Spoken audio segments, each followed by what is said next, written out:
Olá! Nós vamos falar um pouquinho hoje sobre competência internacional. O que é essa competência internacional? O nosso legislador, ele seleciona abstratamente algumas espécies de lides que caberão à justiça brasileira processar e julgar. E essas normas que definem quais as causas que serão de responsabilidade da Justiça brasileira estão elencadas no nosso Código de Processo Civil, no artigo 21 e seguintes. Mais precisamente, do artigo 21 ao 25 do Código de Processo Civil. Então, o que é essa competência internacional? Essa competência é a limitação da jurisdição de um determinado Estado em face de um outro Estado. Essas normas são necessárias para que sejam evitados os conflitos entre os Estados. Porque se um determinado Estado entende que a sua jurisdição é ilimitada, se um determinado Estado não reconhece, ele é indiferente às nacionalidades, nós iremos nos deparar com determinados conflitos entre esses estados. Bom, então nós temos essa competência internacional, que são as normas que vão delimitar a jurisdição, são as normas que vão definir as causas que são de responsabilidade da justiça brasileira. Após essa definição, se o Estado brasileiro pode, deve ou não processar e julgar uma determinada causa, conhecer e julgar, aí nós vamos delimitar a competência no âmbito interno.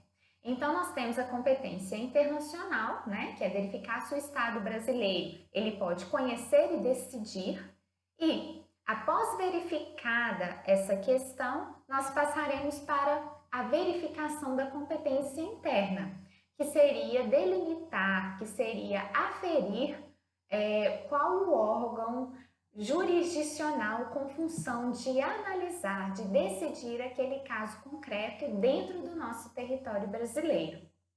Bom, nós temos que ter em mente também que existe um princípio que orienta a distribuição dessa competência internacional. Ele limita essa jurisdição. E esse princípio é o princípio da efetividade. Princípio da efetividade. E o que diz esse princípio? Segundo o princípio da efetividade, só deve haver jurisdição até onde o Estado consiga efetivamente executar a sua decisão, executar a sua sentença. Então, só há interesse de atuação por parte de um determinado Estado quando esse Estado puder promover a execução daquele seu julgado. Se o Estado, em virtude da soberania de um outro Estado, esbarrando na soberania de um outro Estado, não puder executar aquela sua decisão, não faz sentido ele conhecer e decidir uma determinada causa, em virtude do princípio da efetividade. Bom, então definida aí uma vez definido aí esse conceito de competência internacional, nós temos que conhecer, né, as competências elencadas no nosso Código de Processo Civil. Nos artigos 21 e 22 do Código de Processo Civil, nós temos as hipóteses de competência internacional concorrente ou cumulativa. Competência concorrente ou cumulativa. E o que seria essa competência concorrente ou cumulativa? Essas causas, né, que se enquadram aqui nessas hipóteses elencadas nos artigos 21 e 22, essas causas podem ser julgadas pela Justiça brasileira, mas também por um tribunal estrangeiro. Então, as causas elencadas nesses dispositivos legais, elas podem ser julgadas tanto pela justiça brasileira quanto pela justiça de um outro estado. E, caso venha a ser julgada uma determinada causa, ela é submetida a um juízo, ela é julgada por um tribunal estrangeiro, essa decisão proferida por esse tribunal estrangeiro, ela será eficaz no território brasileiro, porque a nossa própria legislação trouxe essa possibilidade de julgamento pelo tribunal estrangeiro, nessas hipóteses elencadas nesses dispositivos legais. Então, uma eventual sentença proferida por um tribunal estrangeiro, ela será eficaz aqui no nosso território. Mas para isso, essa sentença estrangeira, ela deve ser homologada pelo Superior Tribunal de Justiça. Então, para que essa sentença estrangeira tenha eficácia aqui no nosso território, ela tem que ser homologada pelo Superior Tribunal de Justiça. E esse procedimento de homologação, ele está previsto no nosso Código de Processo Civil, artigo 960 e seguinte. O Superior Tribunal de Justiça, ele não irá adentrar no mérito da decisão, mas para homologar essa sentença estrangeira, ele deve verificar alguns aspectos, como, por exemplo, o que está lá elencado no artigo 963. Ele vai verificar se essa sentença ela não ofende a soberania nacional, se essa decisão foi exarada por uma autoridade competente, se essa decisão é eficaz no país em que ela foi proferida, dentre outros aspectos. Então, essa decisão estrangeira, ela terá eficácia aqui no nosso território a partir do momento em que ela é homologada pelo Superior Tribunal de Justiça. Bom, então quais são as hipóteses de competência concorrente ou cumulativa que são trazidas pelo nosso Código de Processo Civil? Como eu já falei, são as elencadas nesses dois dispositivos legais. E o que diz, O que dizem esses artigos? Bom, hipóteses de competência concorrente. Lá no artigo 21, nós temos a primeira hipótese, quando o réu estiver domiciliado no Brasil. O réu estiver domiciliado no Brasil, não importa a sua nacionalidade, ele pode ser um estrangeiro, mas se ele estiver domiciliado no Brasil, nós temos uma hipótese de competência concorrente. A causa ela pode ser conhecida e decidida por um tribunal, pela justiça brasileira ou por um tribunal estrangeiro. E essa decisão estrangeira ela pode vir a ter eficácia aqui no Brasil, caso homologada pelo STJ. Bom, a segunda hipótese trazida também no artigo 21 diz respeito aos casos em que a obrigação ela deve ser cumprida no Brasil, ainda que ela tenha sido contraída em outro país. Então, independentemente de onde a obrigação foi contraída, se ela tiver que ser cumprida no Brasil, nós temos uma causa que pode ser julgada pela justiça brasileira, mas isso não impede também que um tribunal estrangeiro a julgue. E no artigo também 21, nós temos uma outra hipótese que se refere ao fato de a ação se originar de um ato ou fato ocorrido no Brasil. Então, se a ação se origina de um fato ou de um ato que ocorreu aqui no Brasil, pode ser julgada essa ação pela justiça brasileira. E no artigo 22 nós temos outras hipóteses que também se referem a essa competência concorrente ou cumulativa. Então, no artigo 22 nós temos: também podem tramitar no Brasil a ação de alimentos quando o credor, quando o réu for domiciliado no Brasil. Isso aí não é nenhuma novidade, porque nós já tínhamos no artigo 12 da Lei de Introdução das Normas de Direito Brasileiro, nós já tínhamos essa previsão de que se o réu fosse domiciliado no Brasil, a ação de alimentos deveria aqui tramitar. Mas houve um acréscimo aqui pelo Código de Processo Civil, que se refere ao quê?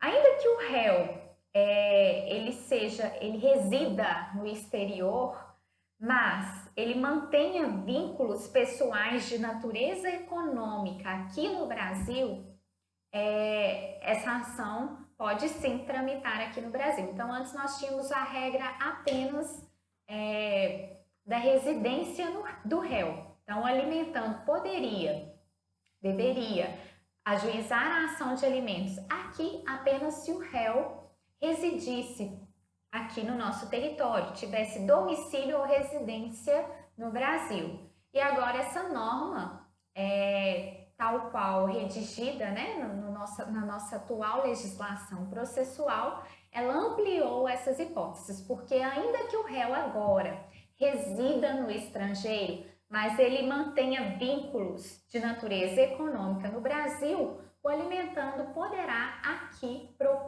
no Brasil propor a sua ação de alimentos, né? É uma regra de acesso à justiça que facilita o acesso à justiça por parte do alimentando. Bom, o artigo 22 também traz outras hipóteses. Ações decorrentes de relações de consumo, quando o consumidor tiver domicílio ou residência no Brasil. Então, relação de consumo com o consumidor residente ou domiciliado no Brasil. Pode tramitar no Brasil, mas isso não impede que tramite em um tribunal estrangeiro, né, em outro estado, porque se trata de competência concorrente ou cumulativa. E a terceira hipótese se refere às ações em que as partes, expressa ou tacitamente, se submeterem à jurisdição nacional. Então, aí nesse caso, a gente tem uma escolha pelas partes. As partes optam por submeter a lide à jurisdição nacional. Nesses casos, né, em que as partes optam por submeter a lide à jurisdição nacional, nós temos que verificar se não incide, no caso, uma regra de competência exclusiva por parte de um outro estado, porque senão essa decisão, a depender das circunstâncias ou da legislação estrangeira, não poderá, né, valer, ter eficácia perante outros estados. Então, essa hipótese ela tem que ser vista com determinado cuidado, ok? Bom, então, vistos os casos de competência internacional concorrente ou cumulativa que estão elencadas nos artigos 21 e 22 do Código de Processo Civil, que quer dizer o quê? Que a ação ela pode ser proposta aqui, né? Então, a Justiça brasileira ela pode conhecer e decidir essa causa, mas também o Tribunal Estrangeiro pode. E essa decisão estrangeira ela valerá aqui para nós caso seja homologada pelo Superior Tribunal de Justiça, ok? Mas nós temos ao lado das regras de competência concorrente ou cumulativa os casos de competência exclusiva. Competência exclusiva da Justiça brasileira.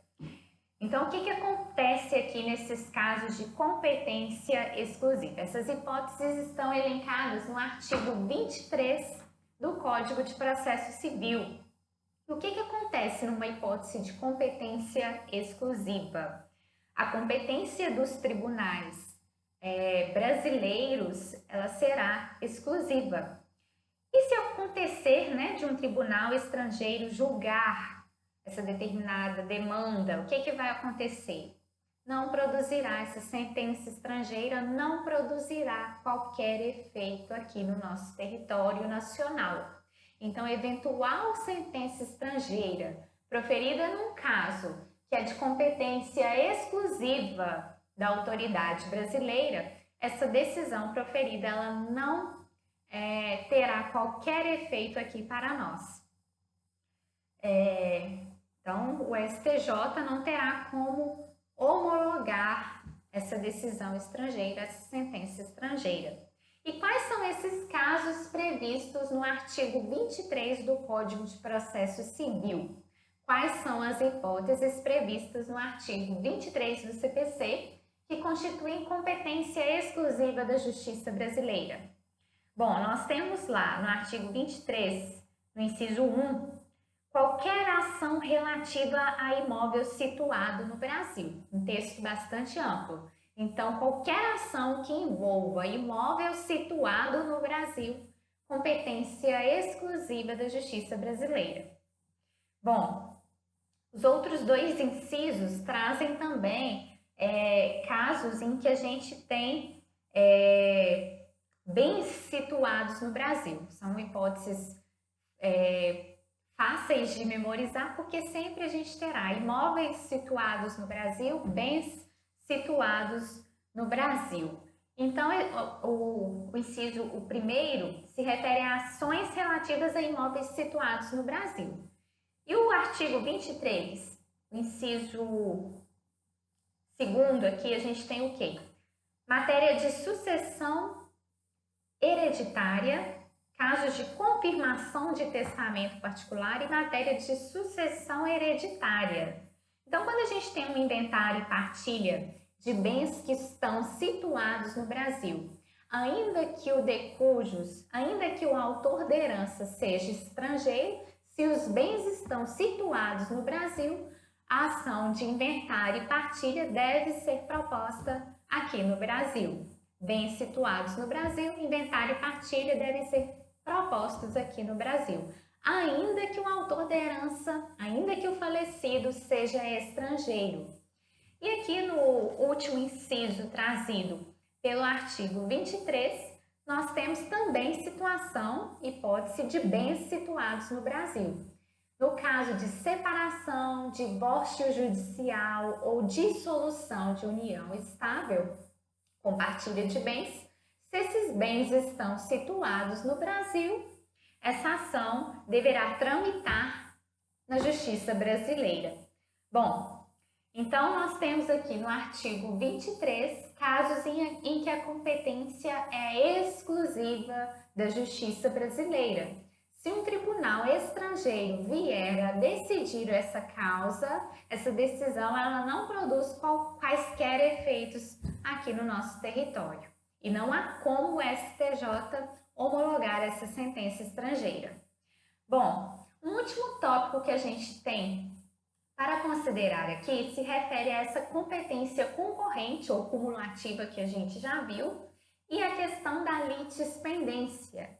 A questão da litispendência. A gente vai falar um pouquinho sobre isso porque é o que está no artigo 24 do Código de Processo Civil, que diz o seguinte: a ação proposta perante um tribunal estrangeiro, ela não induz litispendência e não obsta a que a autoridade judiciária brasileira conheça da mesma causa. Então, o que acontece? Se uma ação ela foi proposta perante um tribunal estrangeiro, não ocorrerá litispendência. A autoridade brasileira ela pode conhecer da mesma causa. Essa litispendência, que significa lide pendente, é quando eu tenho uma causa já ajuizada no estrangeiro e uma outra igual em trâmite aqui. Então, o que acontece? A causa que se encontra em trâmite perante a autoridade brasileira, ela continuará tramitando normalmente e o juiz continuará sendo competente para conhecer e para julgar. Então, a existência de uma causa proposta perante um tribunal estrangeiro não obsta a que a autoridade brasileira conheça e julgue uma causa semelhante. Então, é o que a gente tem aqui no artigo 24. E qual que é o objetivo desse artigo 24? É dar ênfase à supremacia da jurisdição nacional. A nossa lei interna, ela prefere um julgamento feito pelos nossos próprios tribunais. Por isso que o fato de uma ação ter sido proposta perante um tribunal estrangeiro não obsta a que essa mesma causa seja conhecida aqui pela autoridade judiciária brasileira. Mas é claro que Muitas vezes essa causa já foi julgada pela autoridade estrangeira e as partes optam, né? A gente tem esse julgamento já proferido por uma autoridade estrangeira.